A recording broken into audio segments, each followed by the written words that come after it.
જય હિન્દ જય ભારત. સત્ય સ્વરાજ ન્યૂઝમાં આપનું સ્વાગત છે. આજ રોજ જે ડિજિટલ મીટરનું ભ્રષ્ટાચાર ચાલી રહ્યું છે તે આમ આદમી પાર્ટીના યુવા અગ્રણી એવા બધાય આવેદનપત્ર દેવા આવ્યા હતા. જે ભ્રષ્ટાચાર ચાલી રહ્યું છે, જનતા ઉપર બોજ નાખવાની કોશિશ ચાલી રહી છે ભ્રષ્ટાચારના રૂપમાં. તો આપણે ચર્ચા કરશી.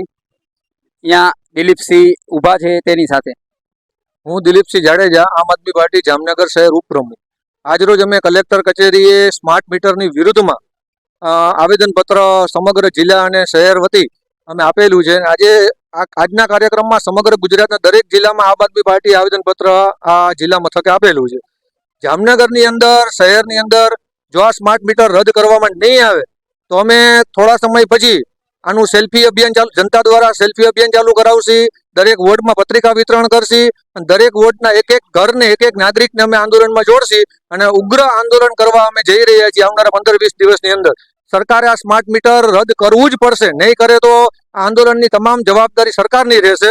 અને એ સિવાય સરકારે જો કરવું જ હોય તો સ્માર્ટ સરકાર બનાવો, સ્માર્ટ કચેરીઓ બનાવો, બારે મોટી મોટી સ્ક્રીન રાખી અને જનતાને જોવા દો કે અધિકારીઓ કેવા કામ કરી રહ્યા છે.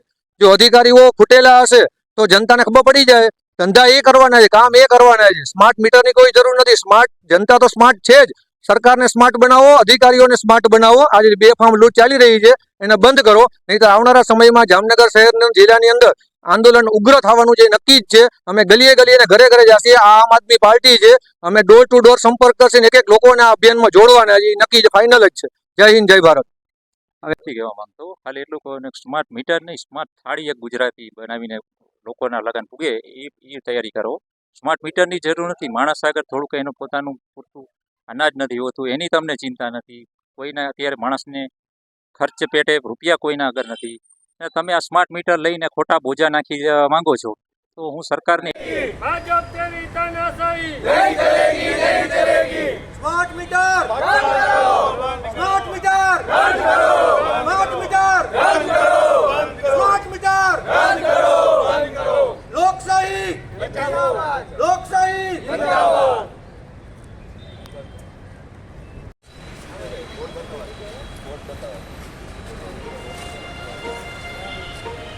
Smart meter